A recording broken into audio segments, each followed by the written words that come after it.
welcome everyone to Films with Women in My Life. My name is Brennan, and joining me tonight is Jess. Happy October. Happy October. Halloween, spooky season. It's either just happening or just passing. I don't know exactly when you guys are hearing this, but it's right around now. Mama K is here. Hey, happy almost November. Just realized I went out of order. It's been a minute. Nicole, of course, is also here. I know. Hey, I'm never Happy New second. Year. Happy New Year. Yeah, okay, sure. I don't know. I guess you could be listening to this anytime. We have been away for a few weeks. I guess a little over a month and change now. So we've gathered up some new movies to talk about. A couple of older ones as well. Theater. I see some TV here as well. So it's a nice full agenda tonight. I know there's some that many of us have seen together. There's one movie that I think we're going to start with because it is a sequel to one of our top movies from a prior year. Jess, myself, and Nicole saw this the other week. Still should be in theaters now. Good spooky movie. Black Phone 2. Black Phone 2 is in theaters probably as you're hearing this. Remember Black Phone 1? I think it was from 2021. I mean, it's just called The Black Phone, but the first Black Phone film. It was that long ago? I actually rewatched it a few days before Black Phone 2, and it was so much fun to watch. Had your fiance seen it before? I forgot. No, I don't think he has. I was trying to see if it was his first time or not. I was wondering if what a new set of eyes would think of it, because it's not that much of an older movie, but a lot of things have come out since then. And I think, did we all see Black Phone 1 together as well? I'm trying to remember. I know. Yeah, we saw Black Phone 1 together. Yeah, and at the end of the year, I believe you and Nicole both had it in your top 5, and it was kind of 2021 was kind of a light year for movies, and that was post-COVID, so it was not the strongest batch. But Black Phone, I think, ended up being our top movie. And for those who don't know what Black Phone's about, I guess this is Black Phone 2 now. Bad dreams haunt 15-year-old Gwen as she receives a call from the Black Phone and sees disturbing visions of 3 boys being stalked at a winter camp, accompanied by her brother Finn. That's the lead from the first movie. They head to the camp to solve the mystery, only to confront the Grabber, a killer who's grown even more powerful. Grabber is, of course, our boy Ethan Hawke. And this has a bunch of other people in it who are a little bit smaller-time actors and actresses. But I will start with the horror fan. Jess, Black Phone 2. Did it live up to your expectations of Black Phone 1? Did you enjoy it? What'd you think? So I think my expectations were lower because I thought Black Phone 1 was just a one-and-done movie. They didn't really open it up to a sequel. So you're kind of thinking, how are they going to spin this? Is it going to be the same scenario but different characters? Or how are they going to continue this? Once we saw the trailer and we kind of realized, all right, he comes back, you're kind of like, is this going to be a movie where they stretch to have a sequel just because the first movie did so well and they just left it alone? Should we talk about the theater experience first? Or should we save that for later? Yeah, I mean, it was a rowdy theater. I almost forgot about this. Yeah, I mean, why don't you? How could you forget about this? I think about it almost daily, and I still get mad. We went on the Friday night it came out, and so it was the big theater. It was a pretty full theater, not every seat, but I'd say 30, 40 people in there. I mean, it was the usual kind of loud crackling kind of stuff in the beginning, but there were a few standouts that made their presence very known through several parts of the movie. The star, I would say, was this. I think baby is a fair word. This 2-year-old Probably maybe that was in this. A year-old. Toddler. Yeah, we're talking a very little kid in this R-rated film. This is a bloody, sweary, scary film. And, there's a... And it's like 9 o'clock at night. It's late. Yeah, we went to like the 7:30 something show. So it's night on... And I'm sorry. I mean, like, people can do what you want with your stuff. But, like, there's nothing for that kid. And it'd be fine if the kid was quiet. But that's not the case. This child crying, whining, babbling, like just sounds, loud, piercing sounds throughout. At one point, the woman who had the baby left, And we were like, oh, thank God. And she fucking came back. She came back in with the kid. And then the kid was fine for a minute. And then got so bad towards like the climax of the movie that eventually she did leave again. This time for good. Literally during the actual climax of the movie. Literally during the actual climax of the movie. Time that I cared about. I think the kid, the main character was having like an emotional, because the main kid is, he's going through his trauma from the first movie, and he has like his emotional climax scene with the other characters, and that's right when the baby's like screaming and walking, like they're taking the kid out in the front row, and I'm like, oh my God, the theater experience is like almost, I was almost outside of my body. Phone experience. Exactly, it was lining up. It was so I was able to put aside how horribly irritating it was. But yeah, Nicole, how did you enjoy this theater experience? There was also one more exclamation point on the end of our theater experience. Did I enjoy the theater experience? No, I did not, because before we even started with Screaming Child, I got such a mistake. I got the pretzel bites. Okay, I haven't had pretzel bites in like 15 years. I'm like, that's a nostalgic treat for the movies. So I get the pretzel bites, and they are these dried up, crusted little dingleberries in a dish. They were the most disgusting. They were the worst pretzel bites I've ever had. Oh man, I didn't even know you didn't like the pretzels. It was. They used to be fluffy, really big, bad, honking things when I was young, and I'm like, I want that right now. Like, I want a lot of bread, and I get these little. They were basically like the peanut butter pretzels that you get in the big tub. That hardness. No. Yes, so hard. But from a staleness, not from an intentional hardness. Right. Yeah. Manufacturers didn't do it that way. Right, like these things were microwaved with a wet paper towel over to try to bring them back to life before I got them. But they flatlined. But the movie itself. They were horrific, and that just already put a damper to the evening. But I wasn't going to let it stop me. No, I was going to the movies with everyone. I don't typically do that. So we're seeing a scary movie. We liked the first one. Movie was fine. Theater experience, horrific because of just the screaming. And there was a gentleman in there that may have had needed additional assistance. And he was also talking quite a bit. I forgot about him. So, yeah, that guy. He kept like... Yeah, there was asking for snacks, asking what is going on. The baby was crying. He goes, why is there a baby crying? I'm like, oh my God. But at full volume. So you're like, this is like the it's compounding. The problems are compounding. He was just being the audience at that point. He was the voice of the audience. Why is that baby crying? And I was waiting for that one person in the audience to yell, shut the fuck up, or like take your baby out of the theater. And it like... Usually on a Friday night, there's someone with the balls to do that. There wasn't that person, and I kept like talking to myself, like, should we weren't I close be that enough. person? Is it like, me? Is this my time to shine? If we were next to them, I think one of us would have. But they were kind of in the corner, like we were kind of left top corner, and they were way right. So, and it's a big theater, so like we had many people in between us. Otherwise, I might have said something. But usually, I get annoyed by that stuff too. I think I was the least annoyed because it's like a horror movie. Like if this were like a drama or like something quiet where I need to pay attention, there's atmosphere. Like this is just I'm watching people getting swung with axes and stuff. So it's not that big of a deal for me personally. But there was one. There was one more. Once the baby was gone, there was one more person who had to make an announcement. Oh my God!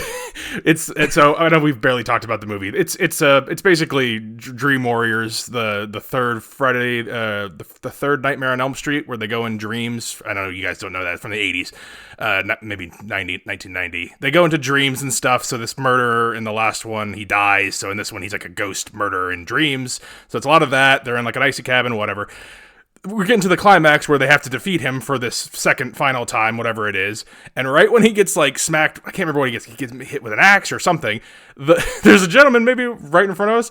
He belches a belch that is like earth-shatteringly loud, and like right when it's like right in that moment of the film where it's like ching, like right when he got stuck with the blade or whatever, and then he just goes it's like so long. Did you check on him? I mean, just starts cracking up. Just loses it. Just like I can't anymore with this.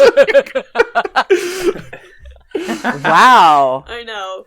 The movie is totally secondary. Asking seriously. asking Nicole to go to the movies because we love the first one, but she's never going to go to the movies with me. Yeah, that was the end. Like, that was...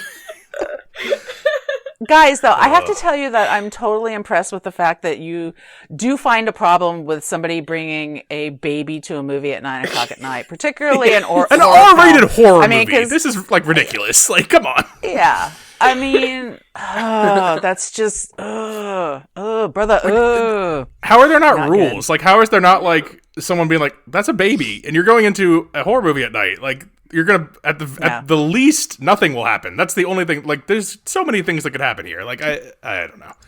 But also, that child's gonna grow up to be, not okay. I know. Funny. Like, when I was little, I could not watch not like the baby knew what was going on, but like, Yeah, but come on. I know we mostly talked about theater experience, and we have several other things to go. But I will just say, the actual movie, I thought it was kind of mid. Okay. I didn't like it as much as the first one. But the two main characters. The actual movie, I think. Oh, go ahead, Jess. Oh, sorry.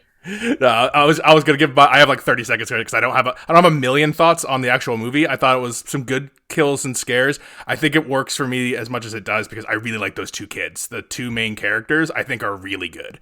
The supporting characters are fine. There's the dad's back. The new camp counselor guy's good. It's oh god, what's that actor's name? I'll find it in a minute. He's good. There's some religious heel characters that are fun to root against. So it's a good assembly of people. Grabber is an okay villain, but I don't quite get him as like I don't find him as compelling as some of like the all-time horror classics that I think they're trying to make him out to be. But so I'm positive mixed on this. I think it's better than it should have been, kind of thing. But yeah, Jess, your thoughts? Yeah, I think we're on the same page. I think it's just barely good. We knew they had to stretch it a bit to make a sequel, and it was definitely as stretched as much as it could be. I think I always feel this way when kids are in movies. Like, it's so fun watching them when they're little, and when they grow up, you're like, okay, you're not as cute or fun anymore. Like, I really could not care. Oh no, you're precious Stranger Things kids. It's Stranger Things. It was It Chapter 2. What was it? Finn, whatever his last name. Oh, yep. It I Chapter guess 2. Yeah. Like, it's always, the kids are so fun, and they grow up, and you're like, okay, I'm not really you're just a lanky teenager. I don't need to watch you. So. And I don't think it'll make my top 5, but I'm glad that I saw it. Yeah, I don't think it won't make my top or bottom. I don't think. I think this is a squarely in the middle of the pack movie for me. But yeah, Nicole, I know you mostly gave your theater thoughts, but any other thoughts on the movie before we move on? Yeah, the movie was fine. Definitely not as good as the first one. I think we were expecting something to be a little more similar to the first one. The setting maybe threw me off. It was definitely like adjacent to other teen horror films, Cabin in the Woods, whatever that other one is that they're at the summer camp, whatever. So I think they were just which one is it? Halloween? No, all the ones that are at a Friday the 13th. Yeah, this is kind of like a Friday the 13th Nightmare on Elm Street mashup, very, very much. Right. Yeah.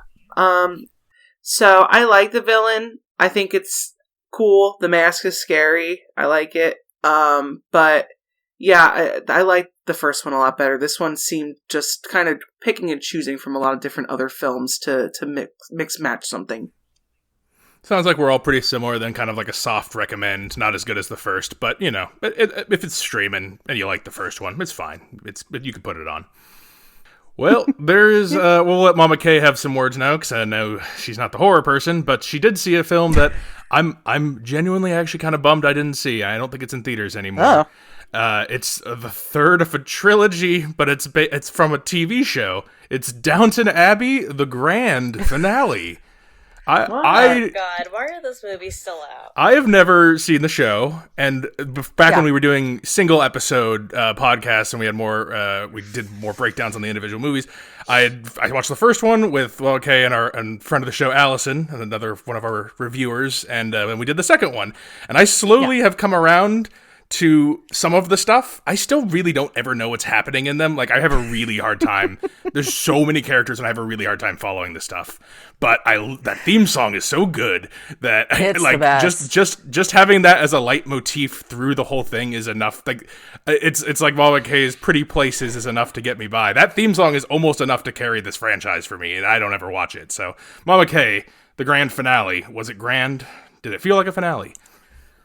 Yeah, so watch the whole series. I know who the people are because I've been watching them for years, right? I think you have to have that sort of that cachet behind you to be able to get it. Otherwise, what are you doing in this film unless you're reviewing it? The first movie was okay. The second movie, not good.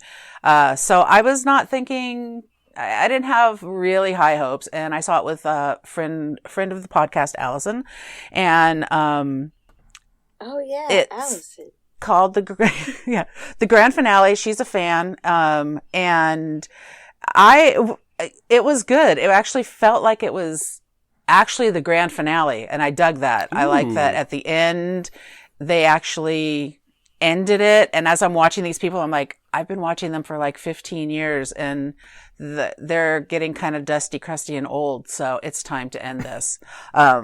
So they ended it, and I was happy about that. I was happy about the way that it went. Mary, who is always she's the firstborn daughter, so everything is all about Mary, Mary, Mary. At the end, she winds up all by herself. She has Downton Abbey, but she's all by herself, and I think that's hilarious. She divorces her husband that she marries in the second one, who's a race car driver, because he seems to just love cars more than he loves her. I'm thinking the guy, we agreed, Allison and I, that the guy they couldn't get him back to do this final sequel. So they just had to write it differently. Like, all right, guess Lady Mary's going to be alone. Yeah, basically at the beginning of the movie, she's getting divorced. And at the end, not only is she divorced, but now she's in this giant place all by herself and has to figure out how to run it. Does Maggie Smith show up as a Force ghost? She's not a ghost. They talk about her because she's an important piece of the lore. And she's missed because she's so great. But I felt complete. I felt done. I felt like I didn't have to, I'm not really concerned about what any of these characters are doing any longer. I feel like they're fine. And yeah, it was the grand finale and the music was beautiful. I'm happy to hear because I might. Yeah. I liked the second one again because I didn't see the show, and the second one was kind of like it was kind of dumb because like the guy they go to France dumb. And they go. That's what I kind of liked it. They go to France and they're like, oh, am I actually? Was he like I'm actually related to this guy instead, or right. am I like it was weird like soapiness. I'm like, what the fuck's it like? This is like not what I was expecting because the first one, I was so. I think the first one was probably more faithful to the show.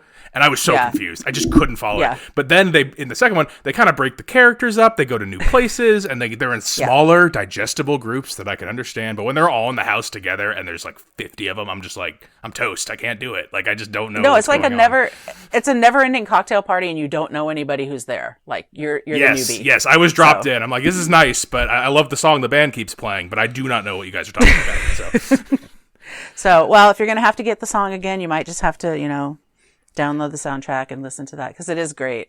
And yeah, and I like the writing. The writing's pretty smart.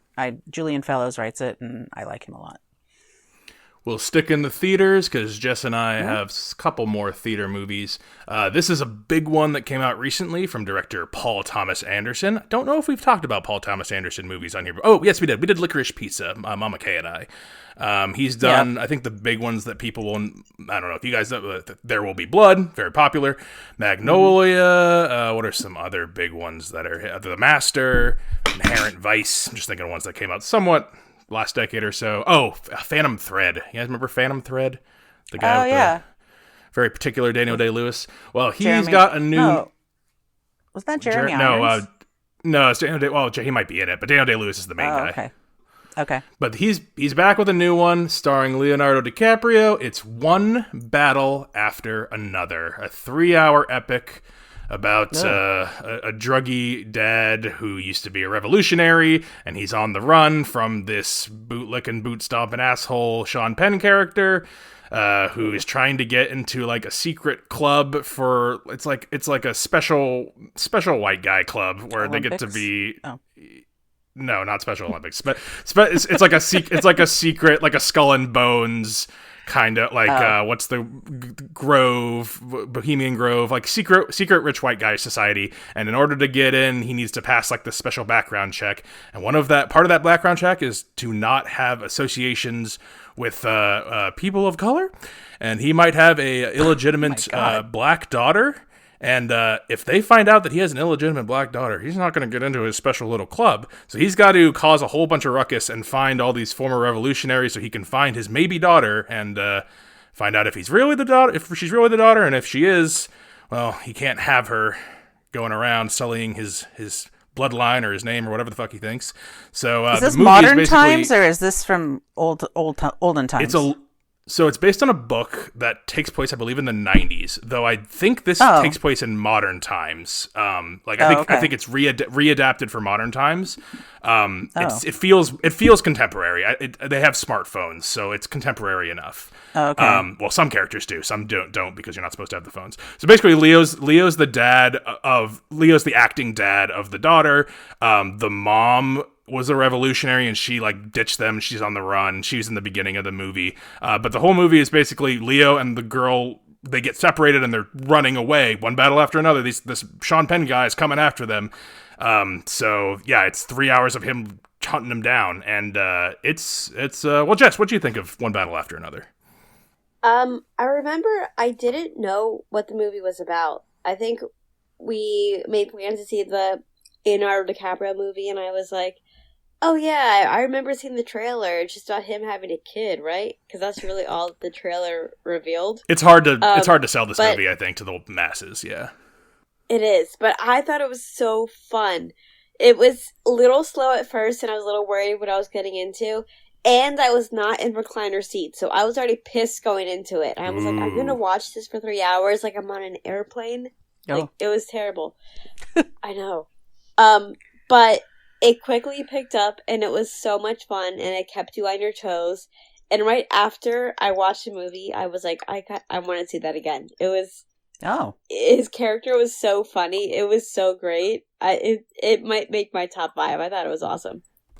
I'm with you, Jess. This is a great movie. This is going to be in the top of the year contention. It's 3 hours, and I'm like, I don't want it to end. It's just so wonderful. 3 hours. Yeah, and it flew. And I was in a regular by. seat. I couldn't even lay down. I was not vertical. Yeah, horizontal. I was not horizontal. I was horizontal. This is one of my favorite Leo performances. I think he generally turns in good performances. You can say what you want about his personal life, but I think as an actor, he's very, very good still. And oh my god, he's got he's got some of the funniest little moments, but then also it nails the big poignant moments. He's kind of like a bumbling character. The daughter's a little more self-assured, but we follow other people too. Who's supporting in this? Benicio del Toro's supporting in this. Regina King Regina Hall? Regina King? Which one? Regina? I don't want to mess it up. Wait, Regina King wasn't in this. Yeah, she's one of the. No, Regina Hall. My bad. I was trying to remember which Regina. Yeah. I was gonna say, I don't think it was Regina King. No, Regina Hall. I do get do them that. mixed up. The one that was in the other movie that we liked about her living in New York. Yeah, I'm not gonna remember that right now. But yes, she's in it. Tiana Taylor's in it. Chase Infinity's the daughter. But yeah, it's Sean Penn's character is so that's another one where he disappears into it. He's so. His walk is so he's such he plays this military guy so well, and you just want to fucking he's really selling that all. And there's a oh my god, the car chase at the end where they're going over the hills. I'm like, oh my god, yeah. It's one of my favorite car chases, and it's so smartly done. And so I saw someone say they saw it in IMAX and they were getting sick because they're going through the rolling hills, and it's a car chase between 3 of our characters, and it's, oh my god. I don't, there's not a lot to spoil. I mean, it's just they're trying to chase him. Are they going to get back together? Is she really the illegitimate daughter or not? There's a few driving points, but in the background, they're revolutionaries. They don't like this they're freeing migrants from camps. There is the Benicio del Toro guy. He's in like a sanctuary city, and he runs like a studio, like a karate dojo. But he has like a bunch of migrant families like living in the back, hiding from ICE and cops and stuff. So it's it's got modern contemporary things in it, but it's just so well done. And I'll leave with one of this. Leo gets into several. Because he's a former revolutionary, they have a bunch of passwords and stuff that they speak on the phone, so that that you're one of them, and that you have to speak in a certain way.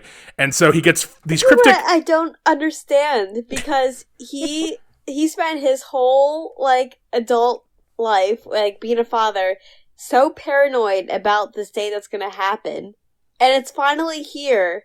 And he's so unprepared. He's so unprepared. He gets so unprepared, but he's like always thinking about it. Yeah, he's just make any sense. At the beginning of the beginning of the movie is 15 years before everything happens. We see the first 20 minutes is the inciting incidents of everything, and then we cut to later where the daughter is a teenager, and Leo's living in the woods, and he's just smoking weed all day, watching Battle of Algiers on TV, and one day he gets the call, like he gets like a coded call, like the bird has left the nest or whatever the hell it is, and he's just like, whoa, hold on, what are you? The what? These oh man, what does that mean? And he's like looking through like his notes, like over on a side table. He's like, what the fuck does that mean?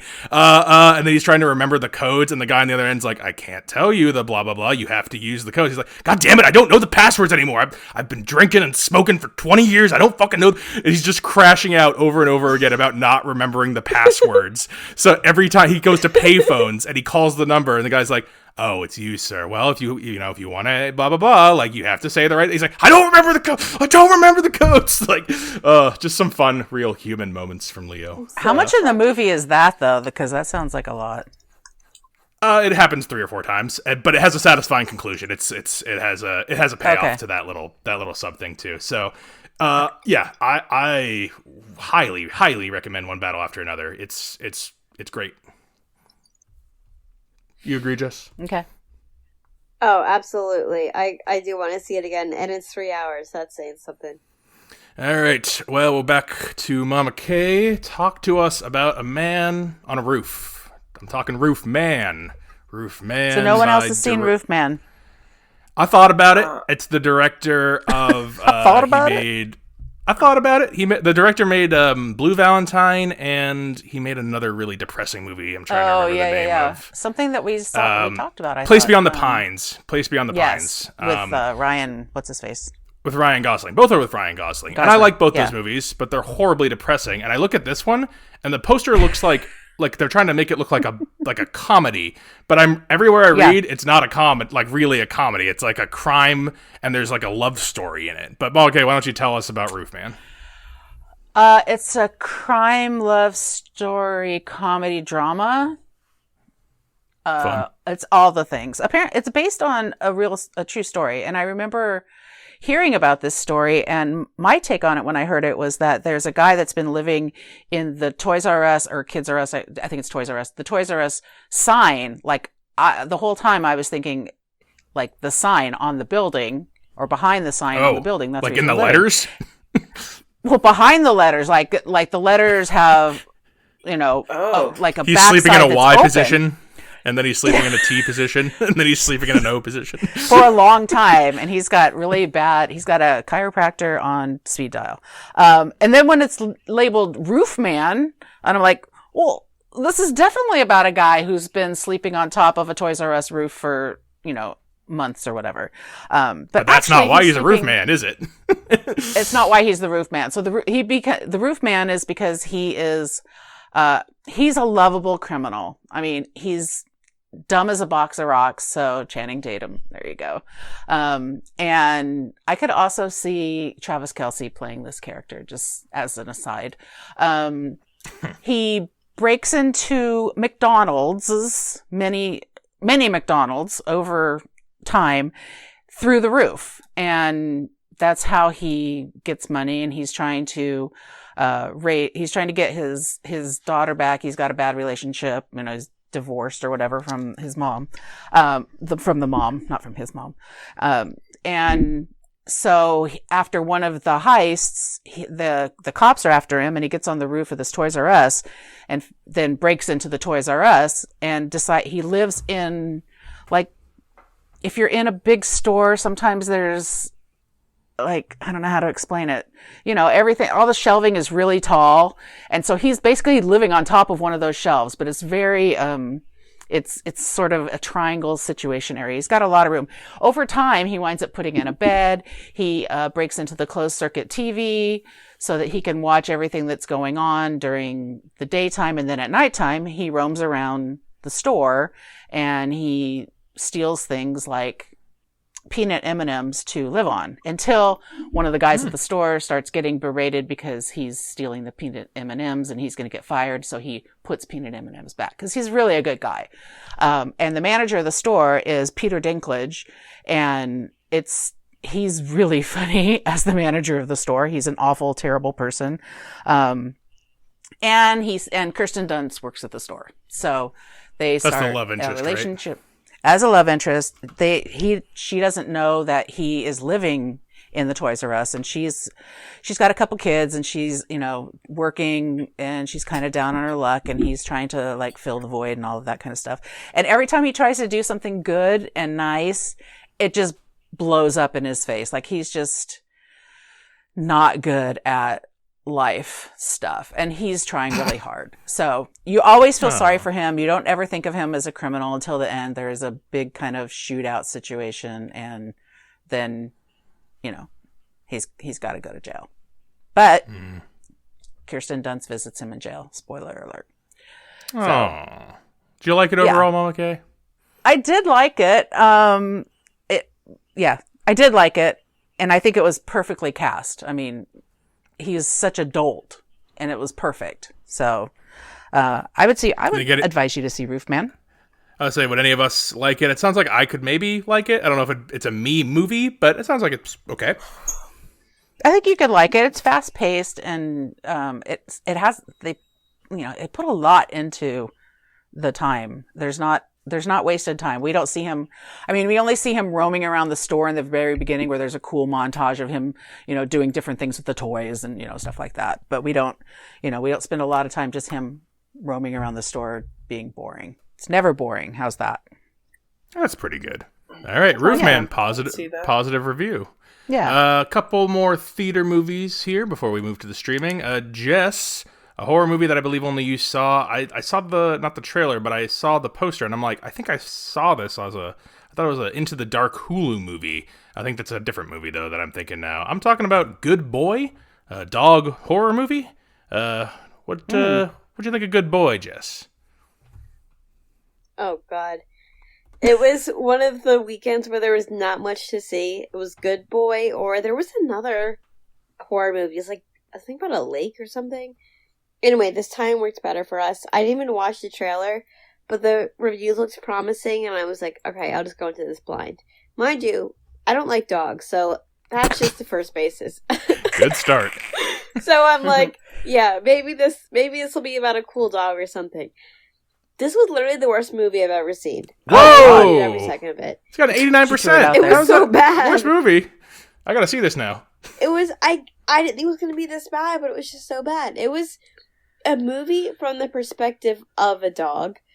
Oh. So I thought that was kind of cool, but you just never piece it together. The dog was cute, but you kind of like walk around with the dog, and you see the owner being abusive. Like the owner, and you don't really see the owner's face. You just kind of like see his body and his movements. Yeah. So like he's abusing his sister.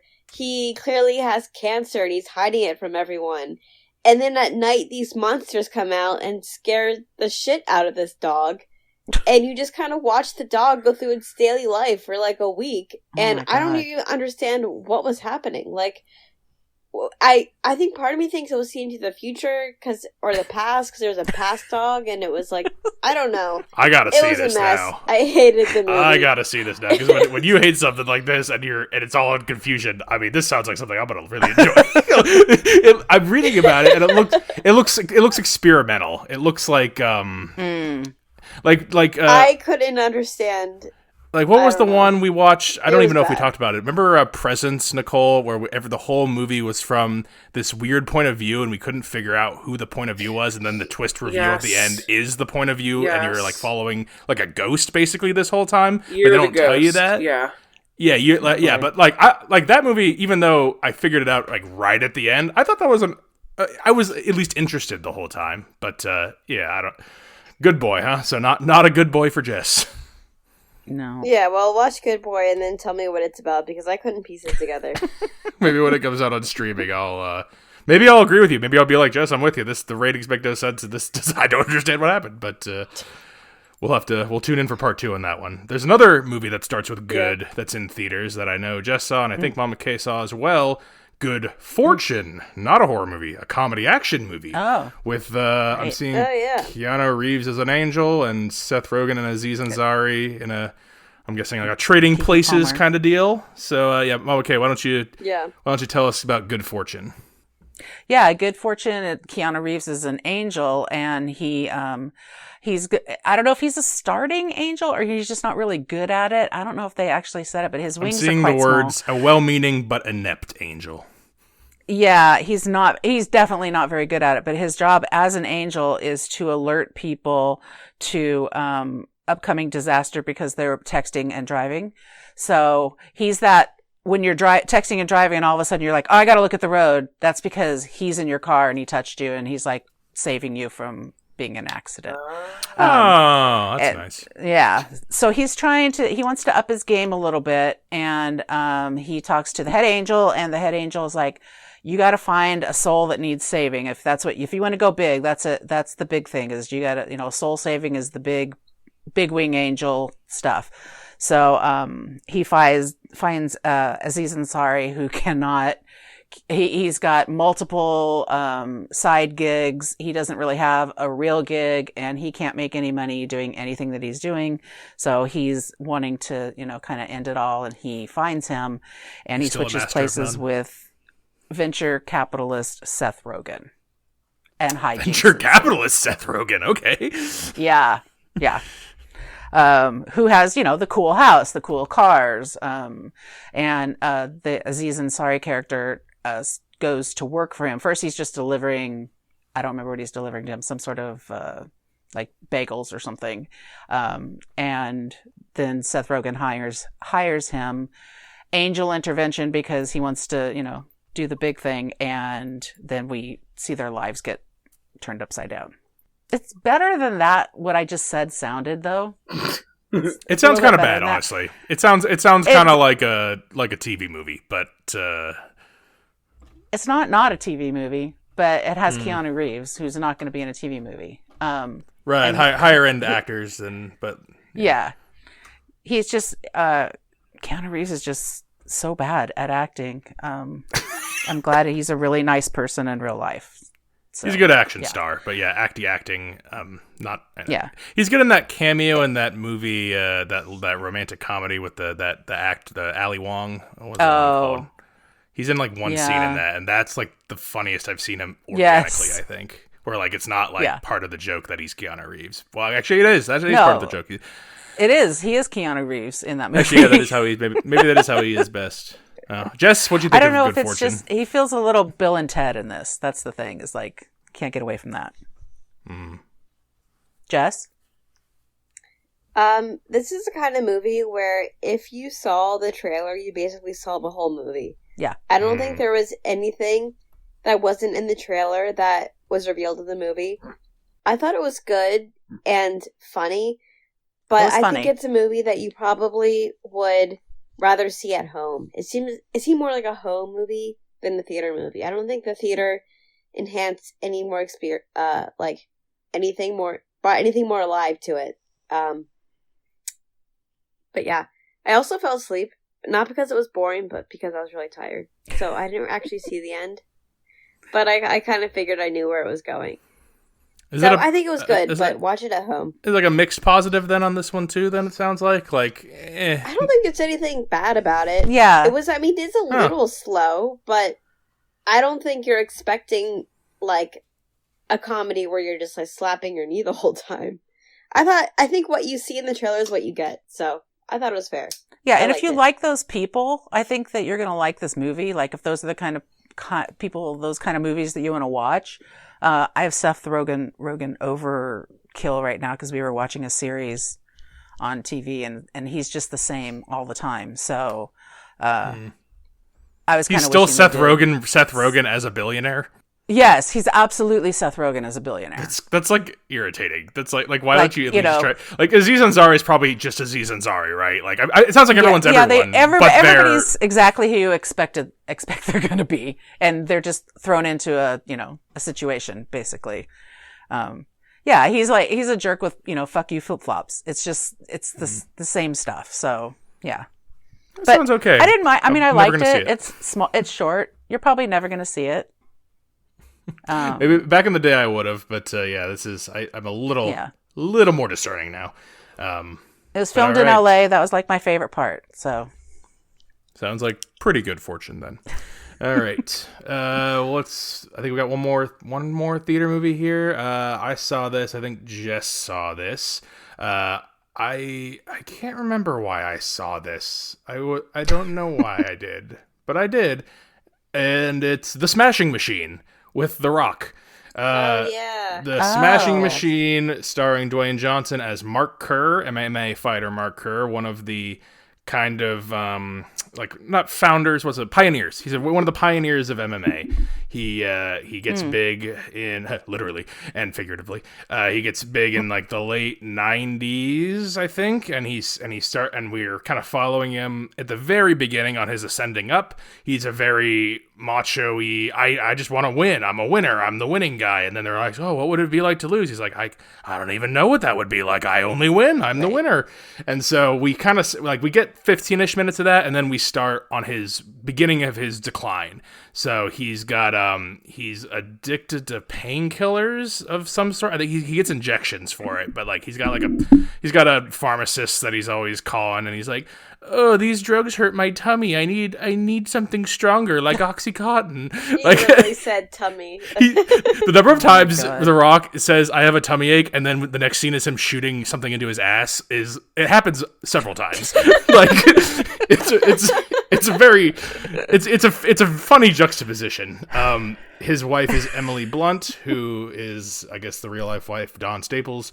Ryan Bader, who's a real life MMA fighter, plays Mark Coleman, who is the other Mark, I guess, and he's his friend and also an MMA fighter, and he's also kind of big at this time, but he's not like the main macho guy, but they're in tournaments together, they train together, so they have like a rivalry, but they're friends kind of thing. So we follow Mark battle his addiction. His wife and him have a turbulent relationship, so they get into fights and stuff. And we follow him until the climb. It doesn't really build per se. It's directed by Benny Safdie, one of the Safdie brothers. Uncut Gems is their big one, but they've also made Uncut Gems. Good Time, Uncut Gems. They made Good Time.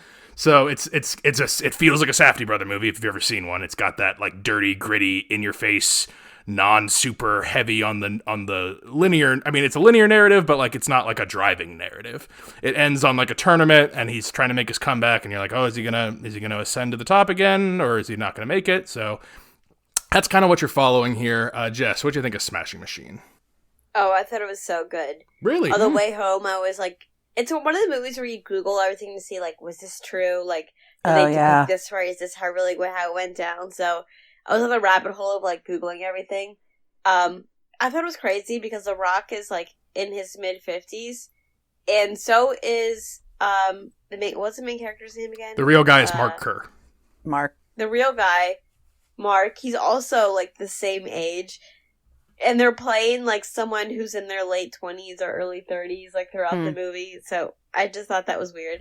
And you can I watched interviews of Mark, and, like, the mannerism is, like, spot on. Like, the way he talked was almost, like, so, like, fragile, but, like, very nice and very calming. And that's just the way that the wrestler talked in real life. I thought it was so odd. At the end of the movie, he was basically acting like Mr. Rogers. Like, he was going in the grocery store and being kind to everyone and waving and like leaving in his truck, and I was like, that's just the weirdest way to end the movie. But when I saw the interview and I saw like what that guy was like in real person, like you're like, okay, that guy clearly got say in the movie and he wanted to end it on a good note, like that he's a good person and like everyone likes him and he's just it was I thought that was like a funny touch to it. Yeah, the movie and then ends. I saw everyone thought. Oh, go ahead. Oh wait, sorry, continue. No, you can finish up what you're saying. I was gonna say how the movie ended, but go ahead. Everyone said Emily Blunt's role was so good. I guess I never really thought of her that much in the movie. I don't think she left a big impact on me. I mean, she was good. I still kind of think it was a weird role for her because she's also playing someone who is probably in their 20s and she's a lot older. So I think that brings a little more perspective to it. But I thought she was fine, but I don't think anything really like landed with me. I don't know.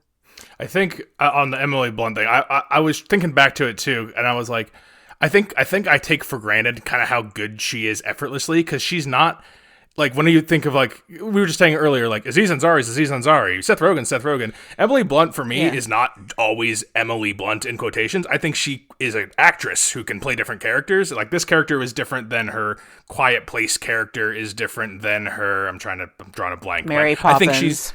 Sure, there you go. Like, I think she's an actress and actress. I was thinking stupid, The Rock, the fucking Jungle Cruise movie. Like, she actually like they were together. She's a character. Like, she's actually like playing a person in this. So I think I kind of take for granted, like, oh, she's just a really good actress who can slip into a role kind of thing. And what Jess was saying in the end last 5 or 10 minutes shows the real Mark Kerr, and he is a gentle giant. He's a soft-spoken guy. And like very polite in things. He clearly has a lot of anger and stuff he works out in the ring, and with all of that, and then his demons that we follow in the movie. But I had two big takeaways watching this. The first was The Rock can actually disappear into a role. Like it's hard for The Rock to disappear into a role. He's The Rock. They give him hair in this. They de-age him a smidge. They change his face some to make them look more like the real guy. And I do forget it's The Rock watching it. Like, it's pretty, like, within 10, 15 minutes, I'm like, that's Mark, I get it. And then at the end, he has to shave his hair. He shaves his hair because in the real life, he shaves his hair, I guess, towards the end of his career. And I'm like, oh, he's The Rock again. Like, that, the hair really did a lot of lifting for this. Like, he still acted like the guy, so I could still tell it was the character and stuff. But thank God he had hair the whole time, because once he shaved it at the end, I'm like, oh, he looks like The Rock again. But he still acts like the guy. And so first takeaway was like, wow, The Rock's actually pretty good at acting when he wants to. So, or maybe he just needed the right role. So I thought that was solid. The second thing I thought while watching this was, thank God a Safdie directed this, because if this was in the hands of just like a regular for hire guy, I would hate this movie. It could be so boring. There's no driving force behind this. You watch him take the drugs and he gets in trouble and he fights with his wife, and like it's 2 hours and I'm glazing over in my mind of all the scenes that happen. In the moment, they're good because it's a Safdie brother directing it, and they're really good directors. They know how to make action and stuff move. Like, I can't. Same thing with Uncut Gems. Like, that's not a good movie if you give it to a normie director, but you give it to guys who have like really good kinetic energy. And I love their filmmaking, that dirty, gritty, like filmmaking style, where everything looks like video camera-y level of it. It all adds to the atmosphere.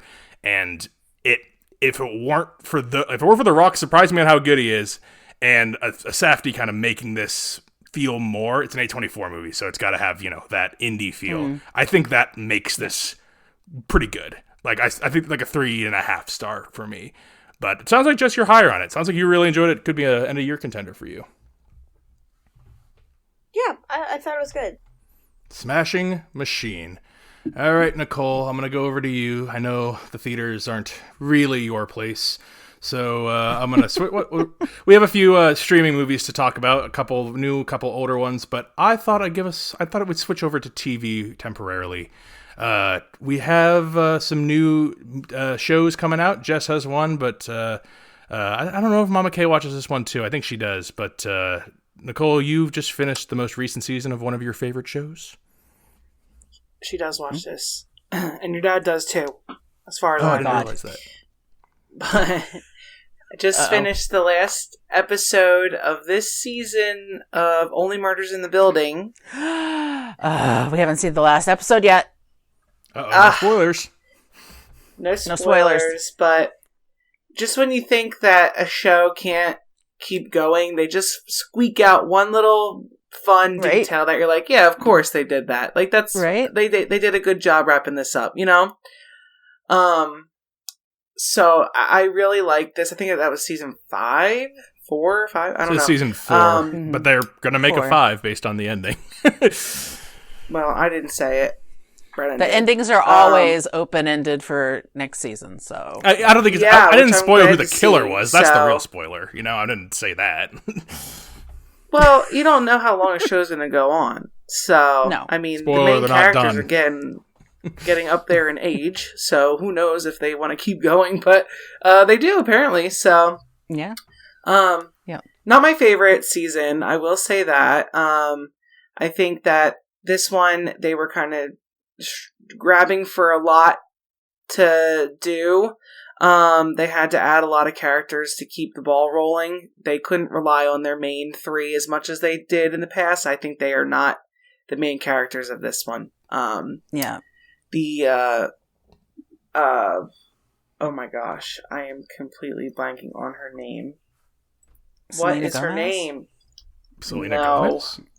Selena Gomez. Meryl Streep? Oh, Meryl Streep. Oh. Nope. Tia Leone. No. Edie Feinstein. Oh my god, Renee Zellweger. Oh. Renee Zellweger. naming everyone in the season. Okay. Woo, I like everyone you said. I think they are all fantastic in the show, but my god, And then Renee Zellweger looks like a mannequin. Yeah, she does look like she was just pre-ordered from somewhere. very frightening, very very difficult to look at. Yeah. But I loved Tay Leone in this. I thought she was so fun. I actually liked who's our guy? Bobby Cannavale in this. I thought he was fun too. Our guy. I knew exactly who that. He's the same. He's another one of those. You know who he's going to be when he comes on the screen. So, Yeah, Watching of the course. house. Yep. He's watching the house. I love Richard Kind. I think he is great too. So it's he's just, underutilized this season, though. Like I agree. Yeah, the regulars. I agree. The regular supporting cast is pretty underutilized this season. Yeah, I think they were really pushed to the back burner this year Yeah. and let some of the other guest stars shine, which is cool. Yeah. You know, I think this is the right time for this show to do this. It's been 5 seasons. Let some other people have some fun with it. Whatever. It's like one of those, like a White Lotus. You know, they bring in all these random characters, and people are excited to see the cameos. So, I was happy with it. Again, not my favorite season, but excited to chat with you about it once you get to the ending here. Okay, we just have the last episode to go, so well, yeah. Huh? You guys can Yeah. do a quick breakdown next time. We can hear the thoughts of the end. But Jess has a few Vacation TV shows. Vacation throws a wrench into stuff, so it's hard to catch up on. Yeah. We've all been moving around. Busy time for work this time of year. You know, lots going on. Not for you, Mama Kay, but Is it? well, for me, Nicole's been busy. I don't know about Jess, but Jess has seen a few TV shows as well. I don't know if anyone else has seen these, but it's another murder show, but not a funny one, I don't think. Devil in Disguise, John Wayne Gacy? Probably not super funny. What'd you think of it? It can't be funny. I mean, he is a clown, He is a clown, yeah. Yeah, he is a clown. so definitely not funny in my book. It was not a comedy. I think it was last weekend I was on TikTok and I was like, all right, what's a binge-worthy show? I had nothing to do that weekend, so I was like, let me just sit down on a Saturday and watch and binge something. So that was, I think, the new hot show of like the past few weeks. And it was really good. It wasn't the first John Gacy series or movie I've ever watched. The guy's insane. I didn't even realize that actor was in Severance. Like, I never would have thought that was the same person. Oh, the main guy. Yeah, he's one of the bad guys for Lumen, right? No, he's the brother-in-law. Oh, he's the brother-in-law. I thought he was one of the. Oh my Yeah. god! I didn't even. I'm just looking at his picture here. He He's looks in like, everything. I didn't realize that. Michael Chernus. I never would have put that together, so that just shows how versatile of an actor he is. Crazy storyline, just like the serial killer who just has gotten away with it for way too long. They did, in the series, they had side pieces where it was just the kids and how they got lured into him and their stories, so it just made the murders just more compelling. The last episode I didn't think was that great. I think it was great up to the last one. The last one, he wasn't really in the episode. It was just about him getting executed and everyone's reaction to it. I think that just kind of bored me a little. I think it was so exciting watching him as a killer and not knowing what he's going to do next. But then removing him the last episode and just talking about how people felt about the death sentence and everything was just more, not luring, just more formal. So that was my only part. But with these, yeah, I would say, if you want to be freaked out and you love true crime, definitely watch it.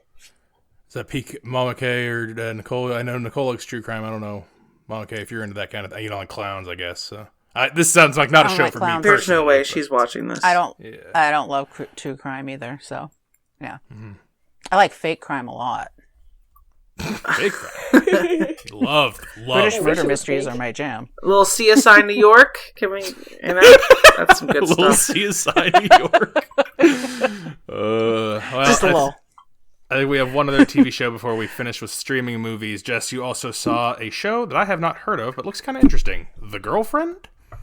Oh yeah, this was a few weeks ago. I was also looking for something to binge, and this was the new hot thing.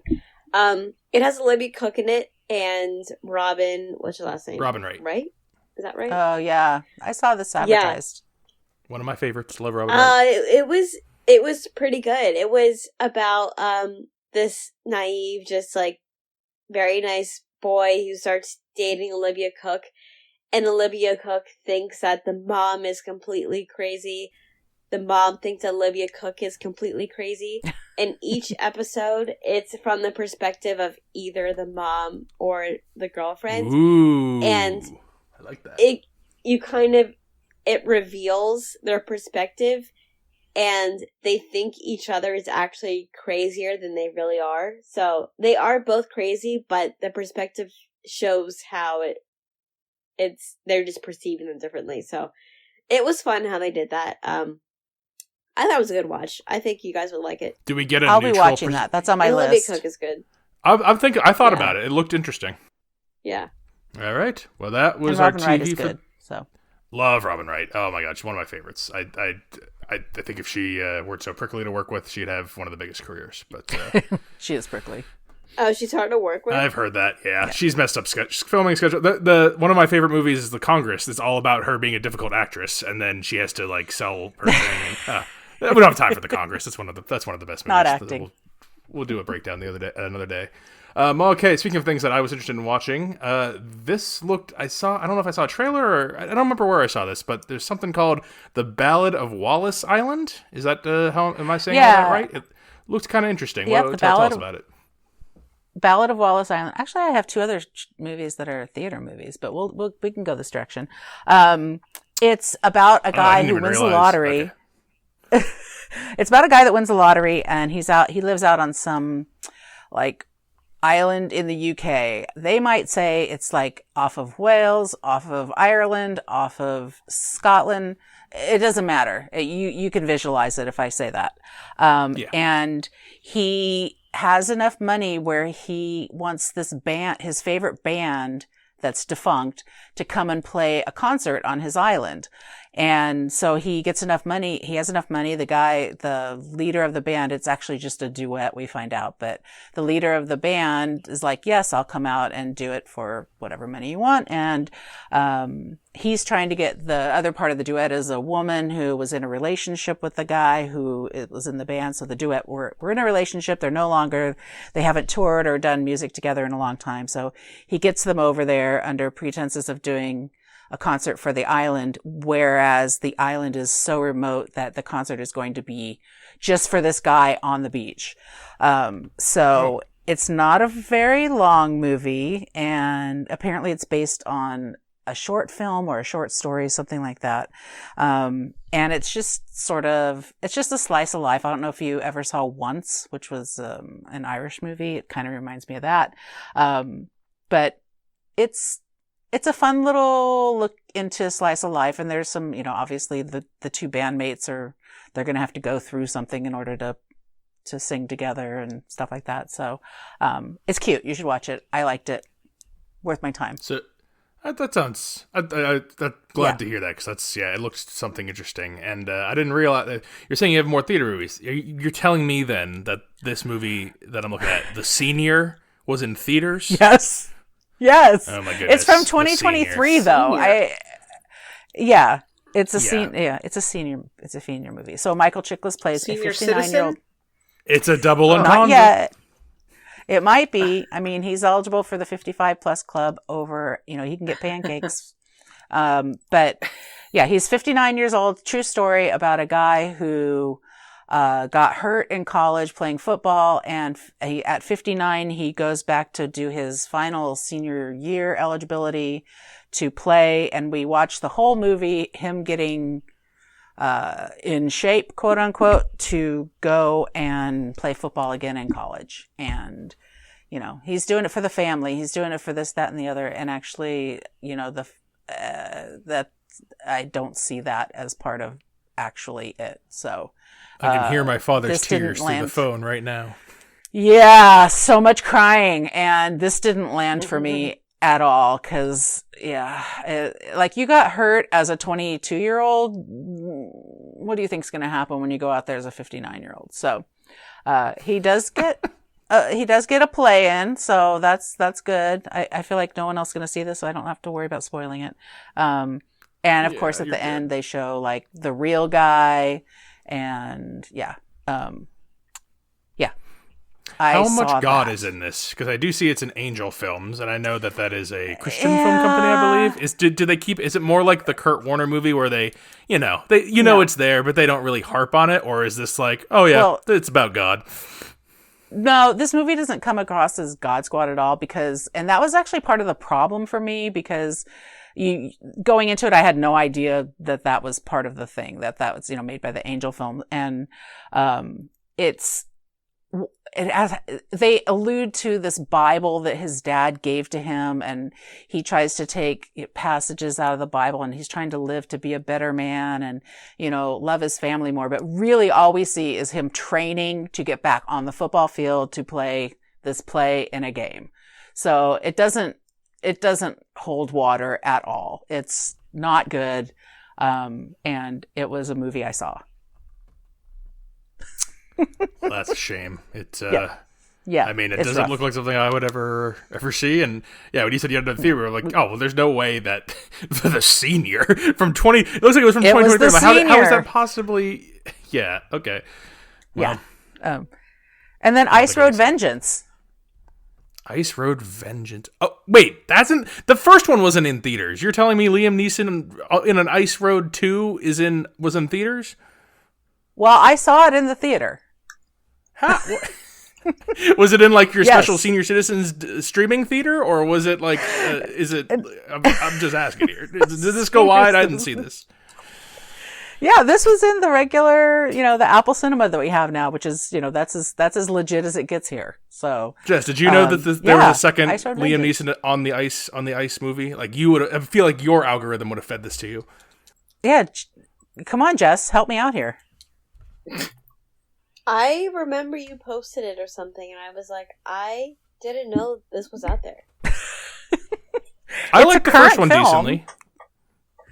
There's no ice in this movie. Okay. So it's just the same character. It's like it's the Ice Road franchise now. it now is it's the Ice Road cinematic universe. It's the young girl from the first one, or not young girl. She's a young there's woman, nobody you know else in it. Yeah, there's nobody else in it that you'll recognize except for there's flashbacks to his brother who was killed in the first one. It's kind of, the flashbacks are his origin story, basically, of how he got to be where he was. Everyone was asking for that. The origin story. Yeah, of and Ice it's Road all character. and it's intertwined in this the whole deal is, his brother died in the first one. He's got his ashes, and his brother always wanted to climb up to Mount Everest in Nepal, and so he's like, I'm going to go do that because I'm 74 years old and I'm Liam Neeson and I can do that. But he ends up having to drive this bus because the bus driver is killed by these crazy Nepalese, I don't know, guys who are trying to take over this village, this very sweet village, and these bad guys are coming in and trying to take it over. So now it's Liam Neeson and his cast of characters from the bus against the bad guys. It's hilarious. You might need to see it. You think I'd like it? You have to go into it. I laughed so much, and I'm not sure I was supposed to, but there were so many things that I was like, as soon as somebody sees this, I got to talk to them about it because it's just wild. And yeah. Well, hopefully it's streaming somewhere soon because I Probably liked the first one. Like I thought as far as the mid-tier Liam Neeson action thrillers go, I thought it was upper middle pack. I thought it was fun. Yeah, well, he's got 11 upcoming movies listed on his IMDb. How? What? That's what I said. 11? 11. I thought he was going to retire soon. After the Naked Gun movie. I thought Naked Gun was like his transition to comedy. Like, all right, I'm Leslie Nielsen now. I'm not going to do these old man killing people movies anymore. No, there's 11, and there's one of them is a sequel to one of the other ones. I can't remember which one it is, but anyway. Oh, look forward to that. It might still be playing in theaters near you. This is good news for me. Yeah, I know. I was pretty sure that you were going to be with me on this, Jeff, that you're going to be like, oh yeah, I saw that. So, well, I still think this movie's made up. I don't know what you're talking about. I don't think you saw the first I like that it's Ice Road. She didn't? I don't think so. I think just you and I saw that one. It's on Netflix, so if you ever... I mean, you and I, we were the ones who reviewed it, but I was hoping by now she would have, put it into her archive of Liam Neeson movies. So, yeah. All right. Well, we can talk about Ice Road. More ice roading. Nicole and I watched a movie. It was we haven't learned. It was one of those nights where Nicole was actually in the mood to watch a movie, and I was like, I didn't have anything in the chamber. I should have picked something I actually wanted to see and not been in like the chamber. I was just like, whatever. I was like, whatever. I do have a list. I have an existing list, and I just that night or whatever, we're just like, we'll just ignored it.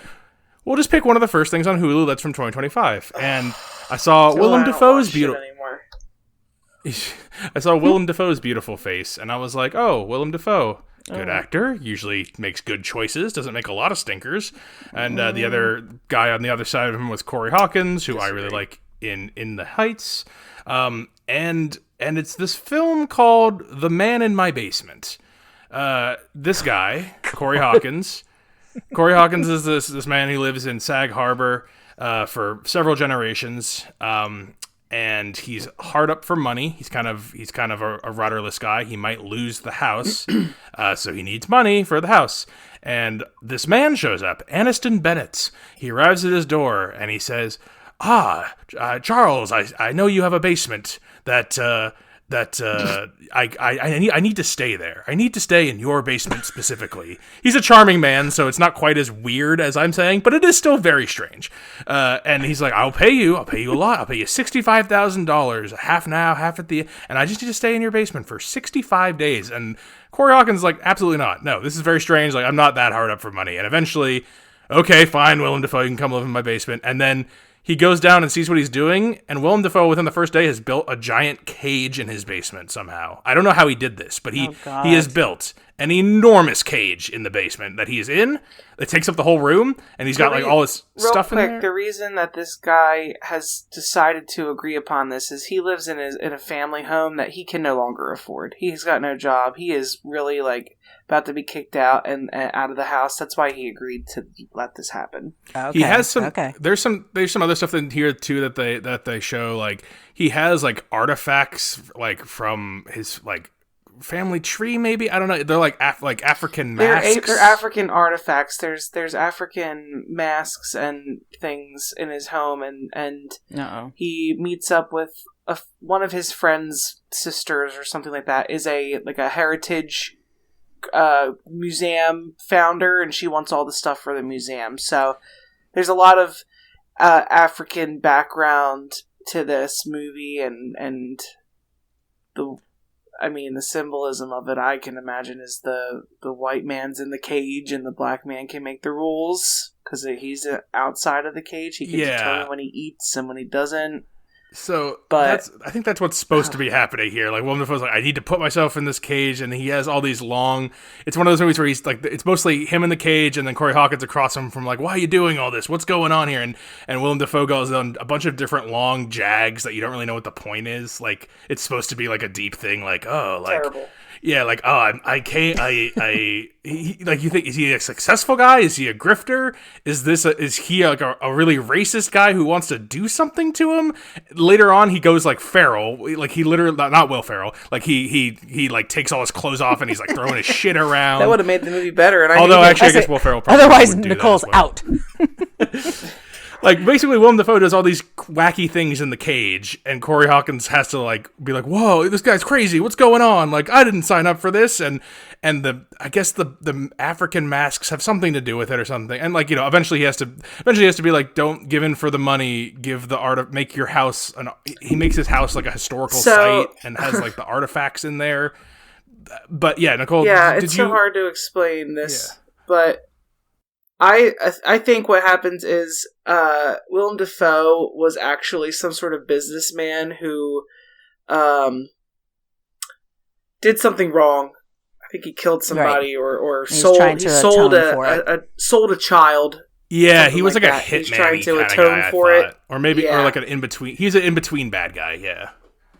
So this was the last thing he was going to do to get rid of all of his blood money, was give it to some other guy, and I guess this was how he decided to go out, was just to punish himself for doing that by making himself live in a cage for 30 days.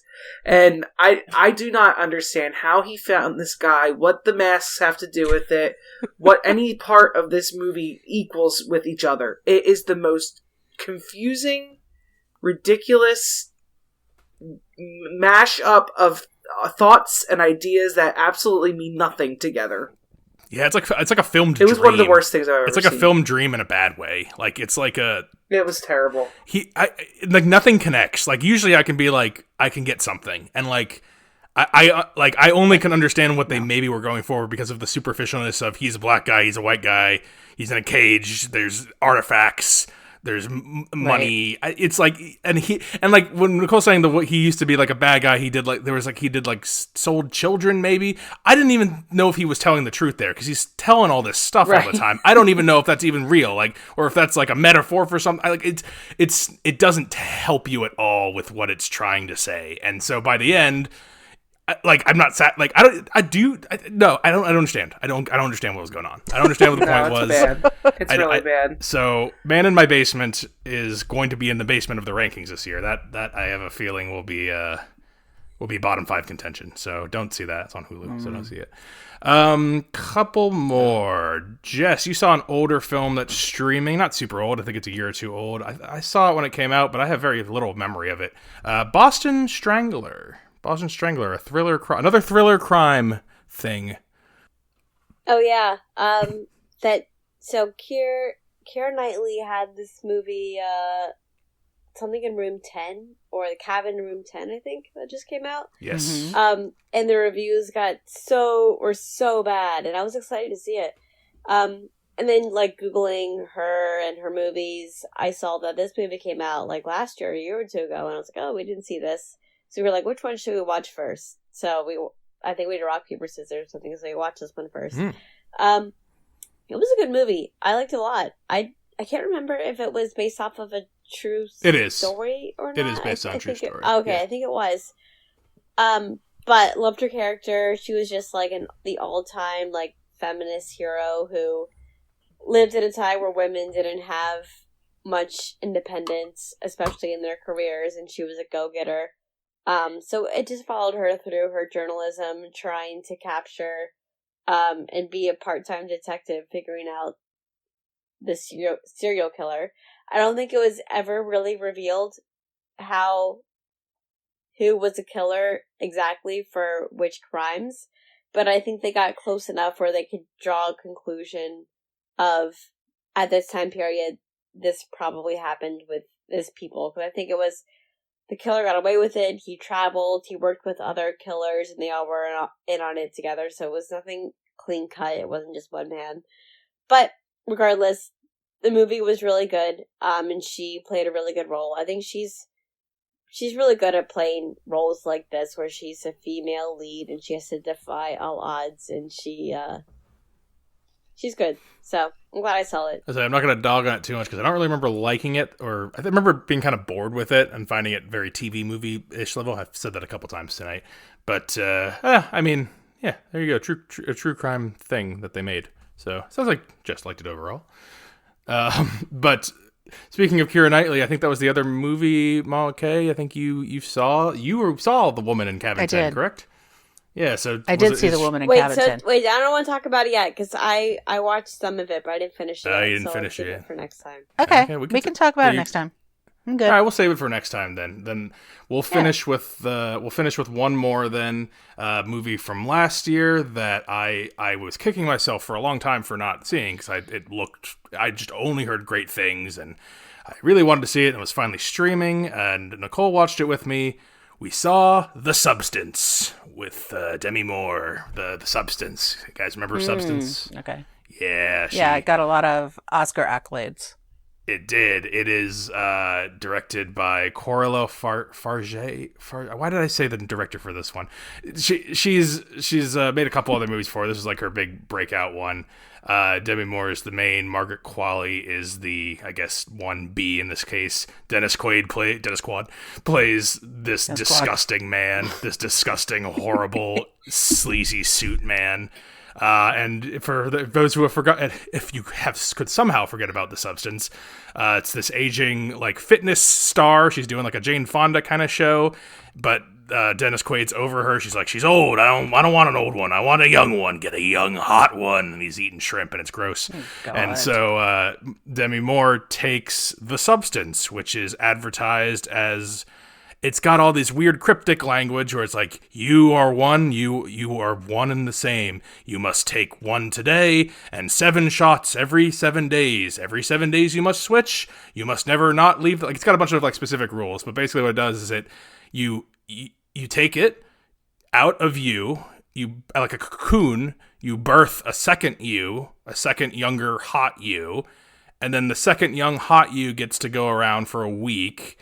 And then the second young hot you has to come home to your body, which just stays in the bathroom the whole time on the floor. And then you like plug back in, and then the other body comes up and is alive. And then you're your old self again for like a week. And then you switch back to the young self. And you do that indefinitely. And she does this because she wants to be young, and she wants to be the star of the show again. So Dennis Quaid finds the Margaret Qualley character version of her and is like, oh, I'm going to put you into the show and you got this big show now. And so the movie is, we toggle between the two of them and we see Demi Moore kind of devolve and Margaret Qualley become more like, this is all mine. This is my life, my body kind of thing. And there are consequences to that. A lot of very bad consequences, but a lot of body horror consequences.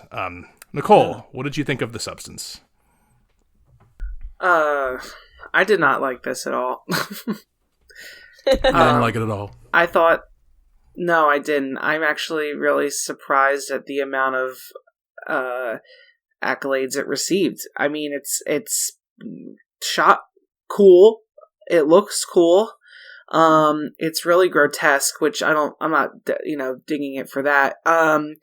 It's really boring. It is incredibly boring to me. It goes on for at least an hour and a half of just watching little things that each of the bodies are doing. Our young gal is going around just meeting men and doing fun things like that. And then when we get back to the older woman, it's just like she hates herself, seeing how much worse she's getting every single time she comes back from being young gal. So very boring to me. I don't know. I didn't think anything happened. I mean, until the end when they meet. They're not supposed to meet, but they do. Yeah, so you're supposed to be one because you are one, and if you separate and choose to like not work together, that because you have to take the injections at the very specific times, and you have to do everything very specifically, otherwise. It's basically if you don't take it at the right time, you're sucking away time from the other person, which is causing her to become this grotesque beast by the end. She is hideous. You would not like this at all. It is disgusting. My mom would die. She would not. She would not want. You would not want to watch this. And it's not. It doesn't stop. Even the needle, putting the needle in. Ugh. Yeah. No, thank you. You remember? Did you see this, Jess, when it came out? No, I didn't see it. I don't even remember it. That's shocking. Yeah, I didn't like it. I really didn't. It's not my type of movie. It's too boring, but just artistic. So, whatever. If people like that, that's probably who would give it the praise. Yeah, see, I'm the guy who would usually give it praise. I was underwhelmed by the substance. I mean, let me rephrase that. I was overwhelmed by the grotesquerie, and I was underwhelmed by everything else. Yeah. I'm kind of with Nicole. It is kind of boring. It's so blunt, and it's 2.5 hours of blunt body horror. Like there's nothing subtle about it. It's telling you exactly what it is, and it's just so big about it. And that's fine if it were maybe 45 minutes shorter and not just it's just not for me. Like, I just don't like body horror as it is, and they make it's an interesting short story concept. Yeah, I was thinking that, like, if you the whole middle is so saggy, and there is a very final character, like there's a third version of her that emerges at the very end for like 10 minutes. And that part is like a David Lynch Elephant Man kind of thing going on. And that part almost kind of won me back over a smidge, just because it was, at that point we were so off the rails and it was so weird and crazy that I was kind of having a little bit of fun. And then it ends with just absolute, like, an absurd amount of gore fest. So I am also surprised by the accolades. I'm surprised it was nominated for so many things. Like, it not only does it not seem like an Academy movie, but I don't think this is a good representation. Not a good representation. I don't think this is the best of this genre. Like, I think there have been better body horror kind of things, and I don't. Yeah, it's not like I never want to see this again ever. Like, it's just like there's some stuff in here that's very clever, very interesting, like very good scenes. Parts, like there's things in here. It's shot, like Nicole says, it's shot very good. Like, the style is really good, but the actual substance is not there. Like, I don't like no substance. There is not a lot of substance to the substance. It is all flat. It is all sizzle no steak, in my opinion. So, not an enjoyable experience. Never want to see it again. Don't even think it's really a good movie, but I'd still give it like a 2.5 stars because, like, it is. I haven't seen anything like this. It's pushing the envelope, it's doing new things. It's just a miss for me. And it sounds like Nicole as well. So I'm disappointed by the substance. So that's at least I caught up with it though. I gave it the fair shake. We all did, or the two of us did. So I think we are all caught up. I think that's where we're going to leave it for this evening. We'll catch up on the Women in Cabin 10 next time, where we'll conclude the Only Murders finale. We can talk about whodunit. And maybe I'll see Downton Abbey if it comes out streaming, or maybe Liam Neeson Ice Road 2, whatever the hell that was. You gotta watch that. So in the meantime, if you have things to recommend to us, Films with the Women in My Life on Facebook. You can reach out to me on Instagram. I'm Brennan_podhost. Email the show at filmswiththewomen@gmail.com, and you can find us on YouTube. Just search Films with the Women in My Life. Subscribe, buttons, click them, do it all. And that is going to wrap us up for the evening. Thank you guys for being on. Oh, yeah. Thanks, everybody. Till next time, this is Sayonara. Brennan signing off saying, yeah, sayonara. Thanks for listening and enjoy your movies. Thanks for listening to Films with the Women in My Life. If you enjoyed being a listener in our life, please rate and subscribe on Apple Podcasts or on your favorite podcast app. Keep up with the latest from the show on Instagram at Brennan_podhost, on Facebook at Films with the Women in My Life, and on Twitter at FilmsWomenPod. Finally, you can email the show with questions and suggestions at filmswiththewomen@gmail.com. Original music for the show was created by Ian Burke and Chris Iwanek. Original artwork created by Nicole D'Alessio. This show is produced by Brennan Snyder. Thank you again for listening and enjoy your movies.